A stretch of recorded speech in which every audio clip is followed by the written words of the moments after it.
모든 일에 육신의 성전들에게 순종하되 사람을 기쁘게 하는 자와 같이 눈가림만 하지 말고 오직 주를 두려워하여 성실한 마음으로 하라.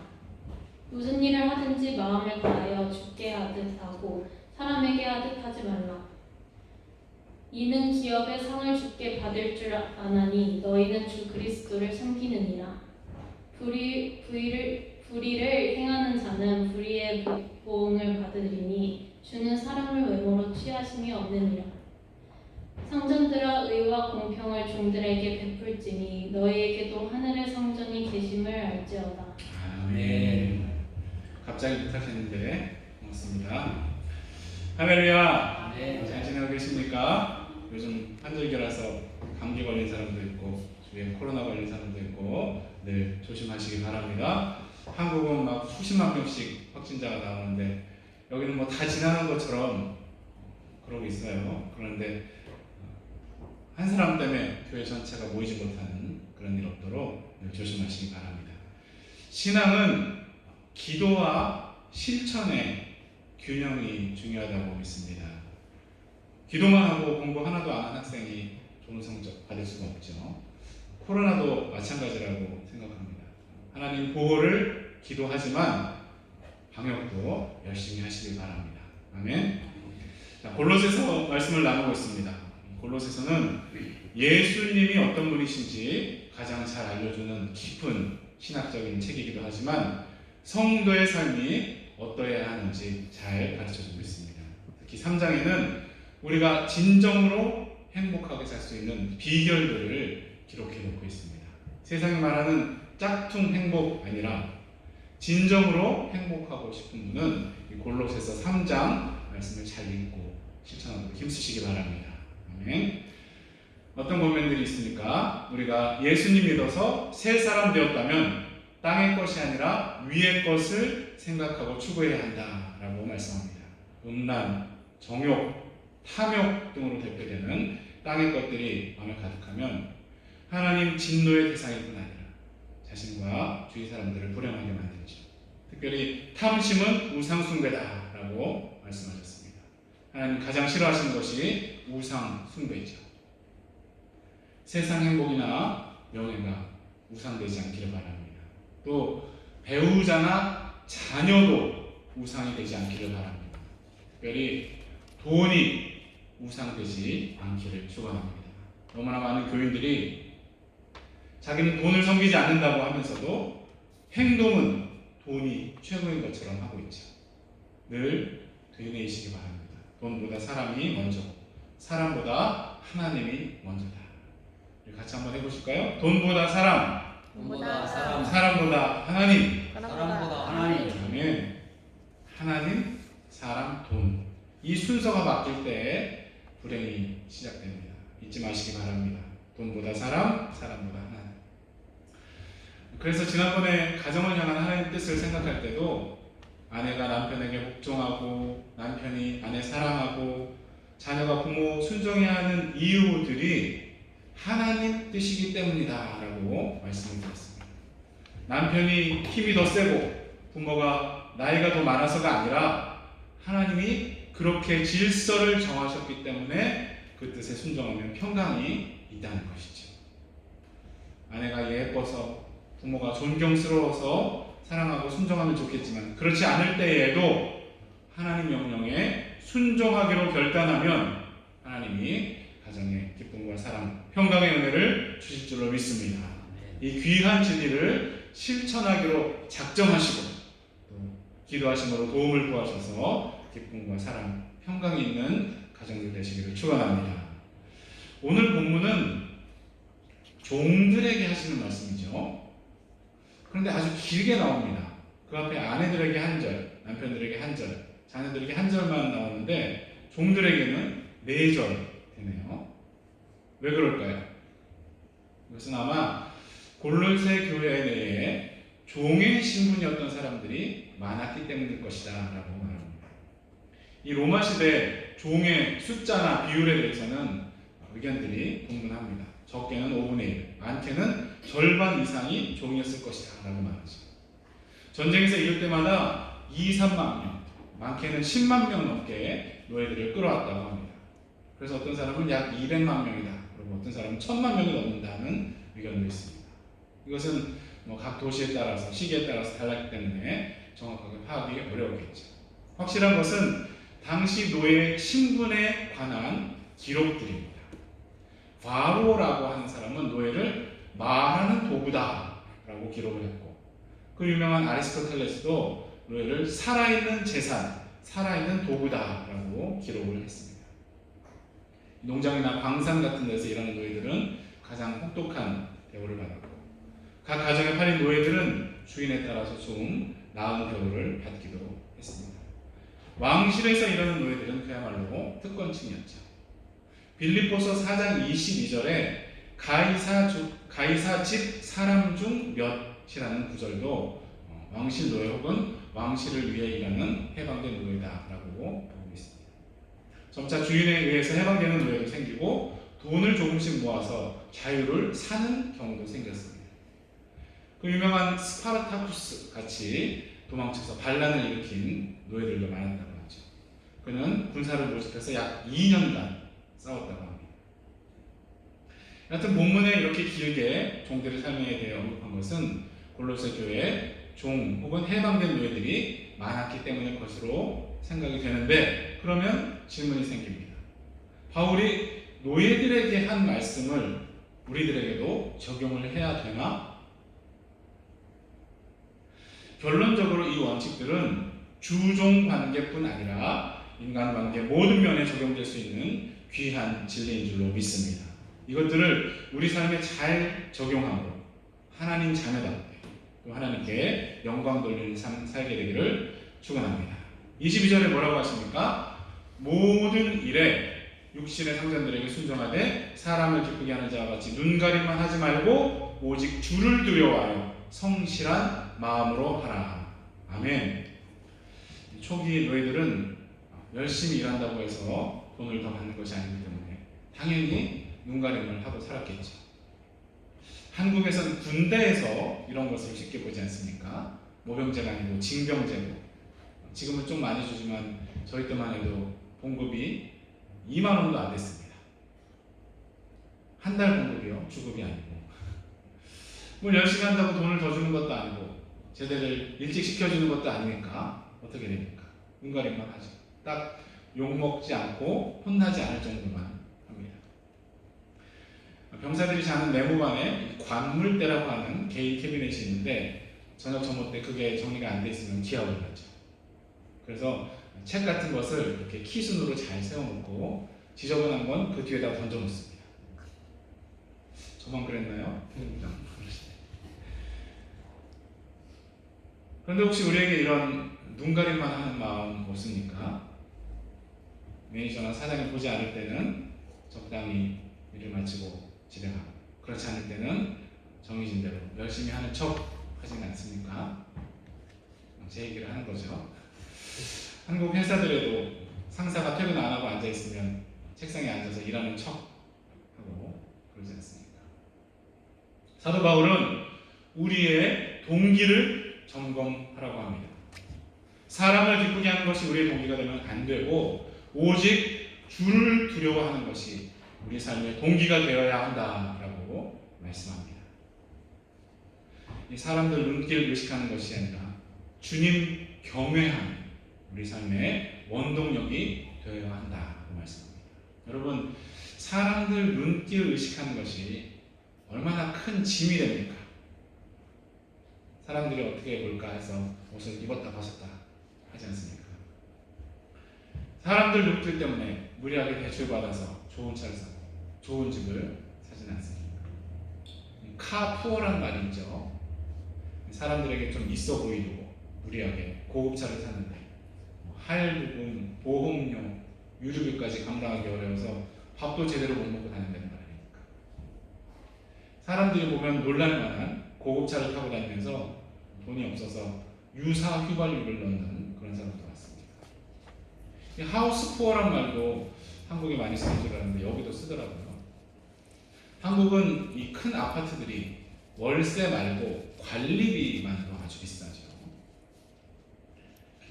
대출금, 원금은 생각지도 못하고 이자만 갚고 사는 사람들 많지 않습니까? 또 대출금은 다 갚았어도 비싼 관리비 때문에 힘들어하는 교회 어르신들을 여러 봤습니다. 또 자녀 교육도 정말 아이들의 재능과 소망을 따라 키우는 것이 아니라 부모가 다른 사람들에게 보여주고 싶은 그런 아이로 키우다가 낭패보는 경우들이 많죠. 사람들 눈을 의식하는 것은 주종관계뿐 아니라 모든 관계 가운데 큰 짐과 족쇄가 되지 않습니까? 이런 것들에서 자유로운 우리 교회 가족들 되기를 축원합니다. 어떻게 그럴 수 있습니까? 오직 주를 두려워하여 성실한 마음으로 하라. 아멘. 사람이 아니라 주님을 경외함으로 사시기 바랍니다. 눈 가림하기 위해 대충 하는 것이 아니라 주님이 보심을 기억하며 성실한 마음으로 하시길 바랍니다. 직장 생활이나 사업뿐 아니라 가정에서, 자녀 교육에서 사람들 눈 때문이 아니라 주님을 경외함으로 성실하게 임하시기를 축원합니다. 아무도 보지 않는다고 생각할 때 사람들이 큰 실수들을 하죠. 그러나 모든 것을 보시고 아시는 주님을 진정으로 경외한다면 그런 실수들은 우리에게서 줄어들게 될 줄로 믿습니다. 종교개혁자들이 코람데오라고 말했던 신전의식, 즉 하나님 앞에 있다는 의식이 우리 모두에게 있기를 바랍니다. 이것이 참 쉽지는 않죠. 하지만 늘 기도하면서 순간순간 성령님의 도우심을 구하면서 주님을 경외함으로 성실하게 살아가면 큰 복이 있을 줄로 믿습니다. 사람들 의식하는 족쇄에서 자유로울 뿐 아니라 성실하게 사는 우리 모습을 보고 주위 사람들도 인정하는 날이 올 것입니다. 여러분, 성실하지 않은 사람들도 다 알지 않습니까? 처음에는 속아도 나중에는 다 파악당하죠.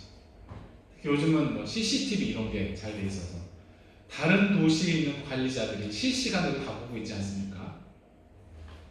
제가 가끔 TV에서 재밌게 보는 게 미스테리 다이너스라는 그런 프로그램이 있습니다. 미국 식당 오너들이 뭐 문제가 있는 것 같은데 잘 파악하기 어려울 때 이렇게 신청을 합니다. 그러면 그 팀이 와가지고 구석구석마다 카메라를 다 설치하고 또 견습생들도 들어와서 문제를 파악을 합니다.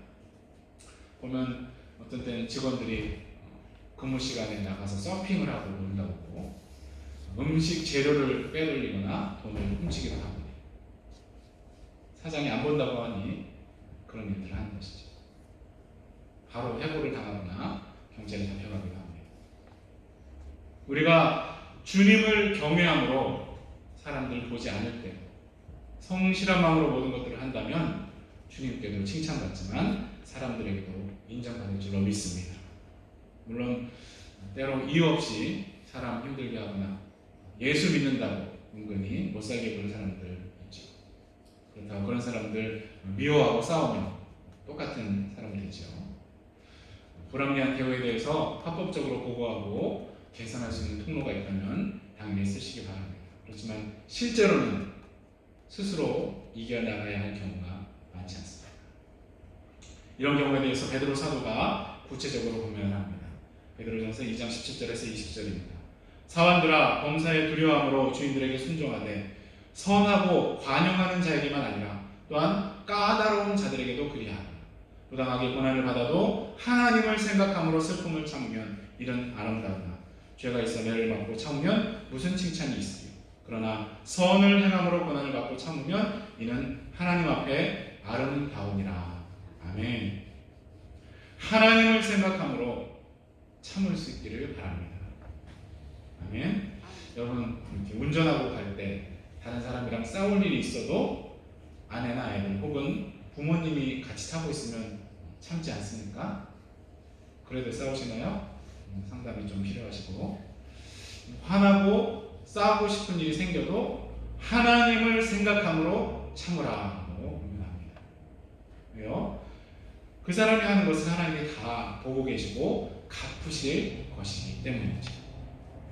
골로새서 3장 25절 불의를 행하는 자는 불의의 보응을 받으리니 주는 사람을 외모로 취하심이 없느니라. 아멘. 이 쌍둥이 서신 에베소서 6장에도 말씀합니다. 이는 각 사람이 무슨 선을 행하든지 종이나 자유인이나 주께로부터 그대로 받을 줄을 알미라. 상전들아 너희도 그들에게 이와 같이 하고 위협을 그치라.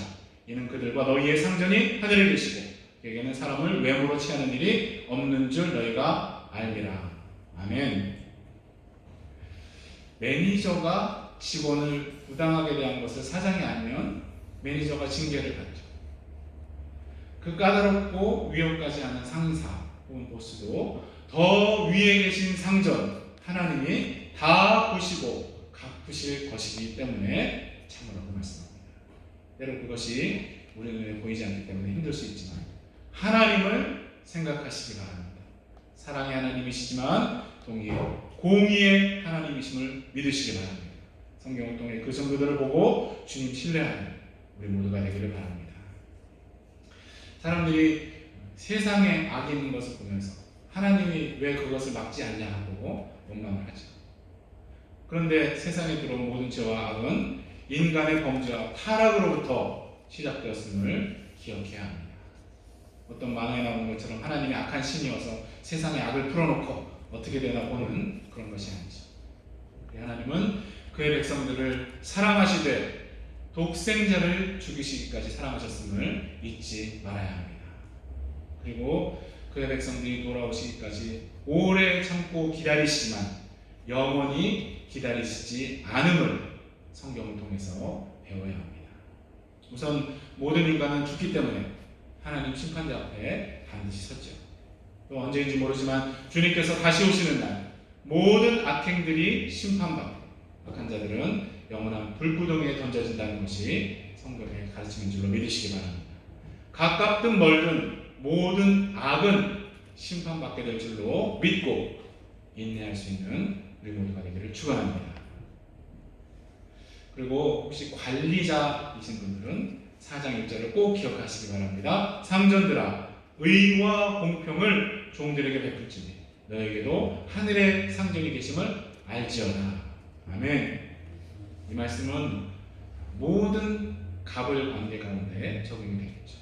의와 공평. 사용자나 관리자, 통치자들이 이런 것들을 추구한다면 그 가정과 직장 그리고 그 나라에 평강이 있을 줄로 믿습니다. 그렇지만 세상에는 불의와 불공평이 판을 치죠. 그렇다고 성도들이 거기에 휩쓸리면 안 될 것입니다. 세상 모든 사람들이 자기 이익과 쾌락을 위해서 불의와 불공평을 행해도 우리 성도들은 주님을 두려워하며 의와 공평을 추구해야 할 줄로 믿습니다. 우리 주님은 모든 것을 보시고 심판하실 분이시기 때문입니다. 주님을 경외함으로 세상 악한 파도에 휩쓸리지 않고 의와 공평을 추구하는 우리 모두가 되기를 바랍니다. 아멘. 이제 23절과 24절 보고 마치겠습니다. 성경 펴신 분들은 같이 읽으면 좋겠습니다. 23절과 24절입니다. 무슨 일을 하든지 마음을 다하여 주께 하듯 하고 사람에게 하듯 하지 말라. 이는 기업의 상을 주께 받을 줄 아나니 너희는 주 그리스도를 섬기느니라. 아멘. 이 말씀은 모든 인간관계, 모든 사회생활의 황금률이 되는 줄로 믿습니다. 모든 일에 우리 마음을 다해서 예수님께 하듯 한다면 얼마나 멋진 열매를 맺히겠습니까? 여기서 하는 자는 기업은 엔터프라이즈, 회사가 아니라 인헤리턴스, 상속을 말하죠. 유산으로 번역하기도 하는데 부모가 죽은 다음 받는 것과 다르게 우리 하나님 돌아가시지 않으니까 상속이 조금 나을 것 같습니다.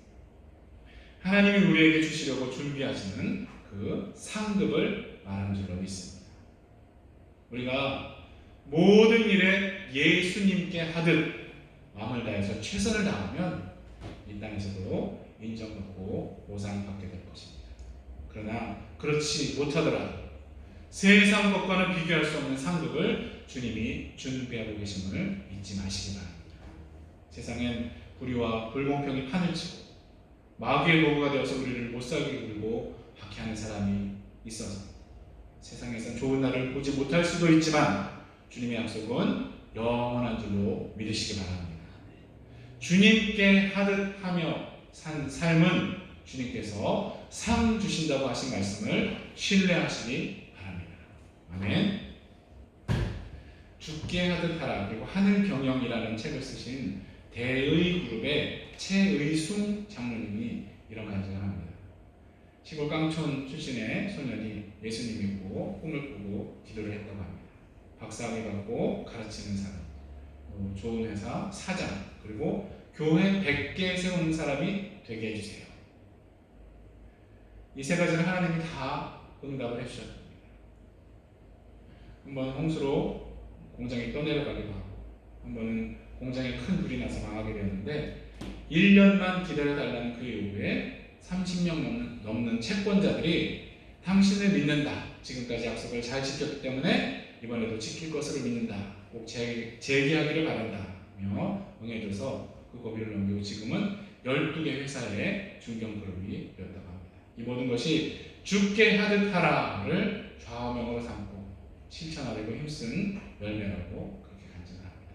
대의 그룹 최의숭으로 검색을 하면 들어보시기 바랍니다. 링크를 또 보내드리겠습니다. 사업하시는 분들은 꼭 들어보시기 바랍니다. 사실 이 악한 세상에서 모든 일에 죽게 하듯 한다는 건 쉽지 않은 일이죠. 그런데 주님의 놀라운 약속이 한 가지가 있습니다. 마태복음 11장 28절 30절 다 아는 말씀이죠. 수고하고 무거운 짐진 자들아 다 내게로 오라. 내가 너희를 쉬게 하리라. 나는 마음이 온유하고 겸손하니 나의 멍에를 메고 내게 배우라. 그리하면 너희 마음이 쉼을 얻으리니 이는 내 멍에는 쉽고 내 짐이 가벼움이니라 하시니라. 아멘. 내 힘만으로 이 말씀을 실천하며 살려고 한다면 탈진하고 말 것입니다. 그런데 예수님이 내게 와서 내 멍에를 메고 배우라고 말씀하십니다. 유태인의 멍에는 2마리가 함께 진다고 하죠. 송아지가 엄마나 아빠 소와 함께 멍에를 메면 어떻게 되겠습니까? 힘센 엄마나 아빠가 밭을 갈면서 나가면 송아지는 그냥 따라가는 것이죠. 이 넓은 밭은 언제 다 가고 밥은 언제 먹나 걱정할 필요가 없습니다. 그렇기 때문에 예수님이 내 멍에는 쉽고 내 짐이 가볍다라고 말씀하신 줄로 믿습니다. 우리가 예수님과 동행하면 우리는 그냥 옆에 따라가면 되는 것입니다. 세상 어느 왕보다 강하신 예수님이 우리 멍에를 지고 가시면 우리가 왜 힘들겠습니까? 그 어느 누구도 마귀나 심지어 사망도 범접할 수 없는 예수님이 우리 곁에 계시는 우리가 왜 두렵고 힘들겠습니까? 우리 힘만으로 성경대로 살려고 하면 너무나 무거운 짐이고 율법주의적인 삶이 될 수밖에 없지만 진정으로 주님과 동행하면 그 말씀대로 사는 것이 즐거운 일이 될 줄로 믿습니다. 무슨 일을 하든지 마음을 다하여 죽게 하듯 하고 사람에게 하듯 하지 말라. 놀라운 말씀을 모든 관계 가운데 실천할 수 있는 우리 모두가 되기를 바랍니다. 그래서 하나님도 기쁘시게 하고 사람들에게도 인정받고 칭찬받는 우리 모두가 되기를 축원합니다. 우리 힘만으로는 불가능하지만 예수님과 동행하면 가능한 줄로 믿습니다. 예수님과 동행함으로 성경의 명령들이 무겁고 힘든 짐이 아니라 가볍고 쉬운 멍에가 되기를 축원합니다. 우리 자손들도 이 진리를 깨닫고 그 목 가운데 살게 되기를 예수 그리스도의 이름으로 간절히 축원합니다. 우리 함께 기도하실 때에 무슨 일을 하든지 마음을 다해 주께 하며 살 수 있는 우리 자손들 모든 교회 가족들 되도록 기도하시고 코로나도 잠잠해지고 전쟁도 끝나도록 각자 목소리로 잠깐 기도하겠습니다.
것을 죽게 하는 것은 우리를 힘들게 하는 짐이 아니라 우리가 진정으로 좋은 관계를 맺고 이 땅에서도 복받는 길인 줄로 믿습니다. 모든 성도들이 이렇게 살아가고 가정을 행복하게 해주시고 사업이나 직장도 자유로운 곳이 되게 해주시옵소서. 주위 사람들로부터 성실하고 약속을 지키는 사람으로 인정받게 해주시고 하나님 말씀을 실천하려고 노력하는 사람들이 큰 복을 받았다고 간증하는 우리 모두가 되게 하여 주시옵소서. 우리만으로는 할 수 없습니다. 주님과 동행하는 가능한 줄로 믿습니다. 늘 주님과 같이 인생길을 가고 매일매일 즐거운 우리 모든 교회 가족들 되도록 인도하여 주시옵소서. 코로나도 잠잠케 해주시고 전쟁도 속히 끝나게 하여 주시옵소서. 함께 하신 것을 믿고 감사드리며 예수님의 이름으로 기도드립니다. 아멘. 다 같이 일어나셔서 430장 찬송하시겠습니다.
우리에게 쉬운 멍에와 가벼운 짐을 주신 예수 그리스도의 놀라우신 은혜, 말씀대로 살려는 자녀들에게 복 주시기 원하시는 하나님 아버지의 영원하신 사랑, 모든 것을 죽게 하듯 할 수 있는 능력을 주시는 성령님의 감동 감화 인도하시니 주님과 동행함으로 즐거운 삶을 살기 원하는 우리 모든 교회 가족들과 우리와 관계된 모든 분들 머리 위에 지금부터 영원토록 함께 하시기를 예수 그리스도 이름으로 간절히 축원하옵나이다. 아멘.